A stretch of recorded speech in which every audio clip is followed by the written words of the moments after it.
सभी मथुरा नगरी में एक विश्राम जगह ढूंढ करके विश्राम करने लगे। अब सभी जो ग्वाल बाल थे कन्हैया के साथ कहने लगे कि लाला अभी तक मथुरा नगरी घूमी नहीं है, थोड़ा नगरी को घूम करके आते हैं। सो ये महाराज चले मथुरा नगरी घूमने। अब फटे पुराने वस्त्र पहन रखे। कहा लाला अगर कपड़ा अच्छा मिल जाता, वस्त्र पहनने का थोड़ा सा कोई सहारा मिल जाता तो बड़ा अच्छा होता। हमारे श्री कृष्ण पहुंचे कहाँ? धोबी घाट पर, जहाँ पर राजमहल के राक्षसों के कपड़े धुले जाते थे महाराज। और जैसे ही धोबी घाट पर पहुंचे तो कहा भैया हम सब ग्वाल वालों को कपड़े दे दो अच्छे पहनने के। तो जो घाट पर धोबी थे कहते बड़े आए, गांव के गबार हमारे राजा महाराजा के कपड़े पहनने के लिए आए। अब जैसे ही लाला ने उनके ग्वाल बालों के प्रति ऐसे वचन सुने महाराज, नेक सा छोटा सा श्री दामा हमारे कन्हैया के साथ थे, कहने लगा कि भैया कन्हैया जरा याकू वो पूतना वारो हाथ तो दिखा। लाला तू याकू वो बकासुर वालों हाथ तो दिखा दे। लाला आगे कुछ होगा तो मैं खड़ा हूं, पहले तू जा तो सही। हमारे कन्हैया ने उस धोबी घाट पे जाकर के महाराज धोबी को कपड़े लेने को कहा तो धोबी ने उन्हें मना कर दिया।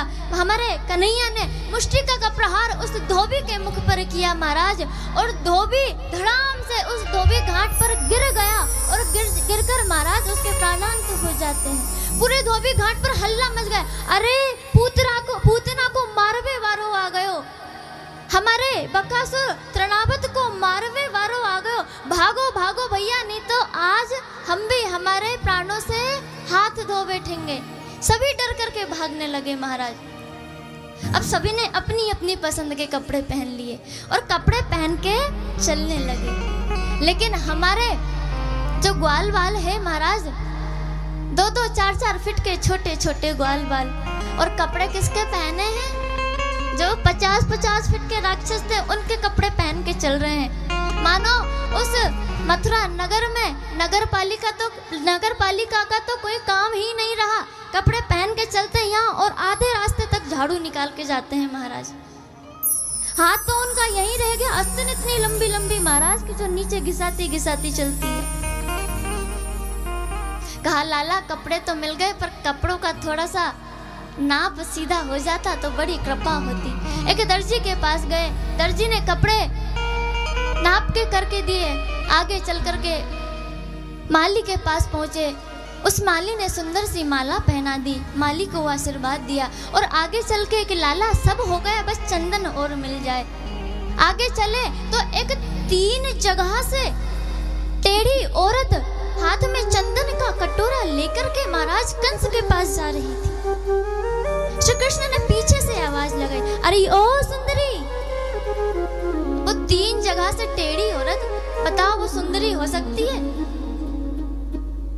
वो 3 जगह से टेढ़ी औरत थी कौन? वो थी कुब्जा, जिसका नाम था सैरेंद्री। 3 जगह से टेढ़ी होने के कारण लोग उसे त्रिवक्रा भी कहा करते थे। श्री कृष्ण ने आवाज लगाई, अरे ओ सुंदरी। उसने मुड़ के देखा नहीं कि मैं तो सुंदर हुई नहीं महाराज। फिर एक और आवाज लगाई तो कुब्जा ने मुड़ के देखा, हाँ हाँ देवी आपसे ही कह रहा हूँ, लेकिन एक चंदन तो माथे पे लगा दो। कहा सुंदरी कहते हो, मेरा मजाक उड़ाते हो? अरे नहीं देवी आप तो सच में सुंदर हैं, आप तो सच में सुंदर हैं। हमारे श्री कृष्ण गए उस सैरेंद्री के अंगूठे पर अपना अंगूठा रखा महाराज, और अपने एक सीधे हाथ से उस कुब्जा की ठोड़ी को पकड़ा और पकड़ के टेढ़ा कर दिया महाराज। जो टेढ़ा हिस्सा था उसे सीधा एक जोर से झटका मारा, और जैसे ही झटका मारा वो कुब्जा जो 3 जगह से टेढ़ी थी आज सर्वांग सुंदर बन के खड़ी हो गई। आज कुब्जा पर कृपा की है, उन्होंने सुंदर सा टीका लगाया महाराज।